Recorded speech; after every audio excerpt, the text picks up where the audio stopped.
ओम नमः शिवाय। Hello friends, नमस्ते। आपके अपने चैनल पायल प्रेम सोलंकी में आप सभी का स्वागत है। मैं पायल आज आपके लिए माघ पूर्णिमा पर मैंने महादेव जी की विशेष किस तरह से पूजा की उसका वीडियो आपको दिखा रही हूँ। आइए चैनल को लाइक और सब्सक्राइब जरूर कीजिएगा ऐसे ही भगवान के वीडियो देखने के लिए। पहले हमने एक कांसी की थाली ली है, उसके अंदर गणेश जी को और शिवलिंग महादेव जी को बिठाया है। और हर पूजा में पहले आप दीपक प्रज्वलित करें और फिर पूजा शुरुआत करें। और पूजा में गणेश जी की पूजा सबसे पहले करें तो मैंने पहले सादे जल से गणेश जी को स्नान करवाया, उसके बाद में पंचामृत से स्नान करवाया, उसके बाद में तिलों से स्नान करवाया। क्योंकि माघ पूर्णिमा है तो तिलों से स्नान करवाना बहुत ज़्यादा ज़रूरी हो जाता है। और उसके बाद में पुष्प फूलों से स्नान करवाया और उसी के बाद मैंने सादे जल से गणेश जी को स्नान करवाया। उसी के बाद हमने महादेव जी का स्नान प्रारंभ किया है। तो आपने देखा होगा मैंने जलाधारी पर जल डालकर ही स्नान महादेव जी का आरंभ किया है, क्योंकि स्नान इसी तरह से महादेव जी का आरंभ किया जाता है शिवलिंग पर। तो इसके बाद में मैंने केसर और चंदन का लेप से स्नान करवाया महादेव जी को शिवलिंग पर। अब इसके बाद मैंने सादे जल से फिर से जल को समर्पित किया महादेव जी को। और उसके बाद में मैं पंचामृत से महादेव को स्नान करवा रही हूँ। और स्नान करवाते वक्त बिल्कुल भी चुप ना रहें, आप नमः शिवाय, ओम नमः शिवाय का मंत्र कहें या फिर ओम नमः शिवाय कहें और उनका ध्यान करते हुए आप पूजा करें। और पंचामृत आपको नंदी पर और शेषनाग पर, त्रिशूल पर, उन्हीं पर भी आपको इसी के साथ उनको भी स्नान करवाना है। एक शिवलिंग के अंदर सभी देवी देवता आ जाते हैं। शिवलिंग में माता पार्वती का, कार्तिकेय का और भगवान गणेश जी का सभी का स्वरूप होता है। और अब हमने पुष्पों से महादेव जी की स्नान करवाया है और तिलों से भी स्नान करवाया है। तिलों से स्नान माघ पूर्णिमा में करवाने पर भगवान जी बहुत ज़्यादा प्रसन्न होते हैं।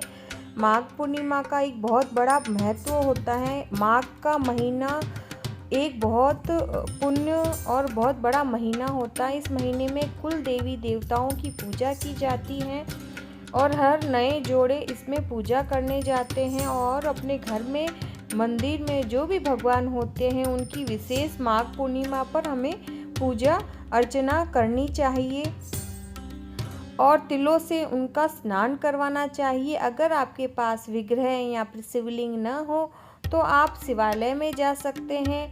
अगर शिवालय आपके पास नज़दीक न हो तो मूर्ति या फिर फोटो में एक लोटे में तिल डालकर आप उससे हल्का सा फोटो पे छांटा लगाकर भगवान को स्नानम समर्पयामि कह के आप स्नान करवा सकते हैं। इसके बाद में मैं सादे जल से स्नान करवा रही हूँ महादेव जी को। शिवलिंग को हमें एकदम स्वच्छ कर लेना है सादे जल से स्नान करवाने के बाद में, क्योंकि शिवलिंग की अब हम प्रॉपरली पूजा शुरू करेंगे। यहाँ पर मेरा नर्मदेश्वर शिवलिंग है, तो ये शिवलिंग जलाधारी से अलग हो जाता है। तो मैं शिवलिंग को आराम से हटाकर अच्छे से साफ कर लूँगी। और तो यहाँ मैं स्वच्छ जल डालकर शिवलिंग को अच्छे से साफ कर दे रही हूँ। शिवलिंग को आप अच्छे से साफ करके ही पूजा की शुरुआत करें। और यहाँ पर आप अपने पूजा में भाव का बहुत बड़ा महत्व रखें। जल्दबाजी में पूजा न करें, सुकून और शांति से आपकी की हुई पूजा भगवान बहुत ही जल्द अर्पण कर लेते हैं। उसके बाद में हम इत्र लगाएंगे महादेव जी को। तो हम अपने हल्के हाथों से महादेव जी को इत्र की मालिश करेंगे। महादेव जी को इत्र बहुत पसंद है। और इसके बाद में हम इस थाली से दूसरी थाली में महादेव जी को स्थापित कर देंगे, बिठा देंगे, क्योंकि इसमें पूजा नहीं हो सकती है। तो यहाँ पर मैं सभी को एक बार फिर से स्वच्छ जल से साफ करके इनको दूसरी थाली में बिठा दूंगी। और जो दूसरी थाली उसके ऊपर मैंने स्वस्तिक बनाया है और चावल से इसको पूरे तरीके से अलंकृत कर दिया है और बेलपत्र का स्थान देकर मैंने बिठाया है शिवलिंग को, महादेव जी को। और जो ये पानी दूसरी थाली में बच गया है उस पानी को आप घर में छटक सकते हैं। और नर्मदेश्वर शिवलिंग का जो भी चढ़ा हुआ होता है, पानी भी हो या कोई भी फ्रूट हो, प्रसाद हो, उसको हम ग्रहण कर सकते हैं। बाकी किसी शिवलिंग का आप ग्रहण नहीं कर सकते हैं।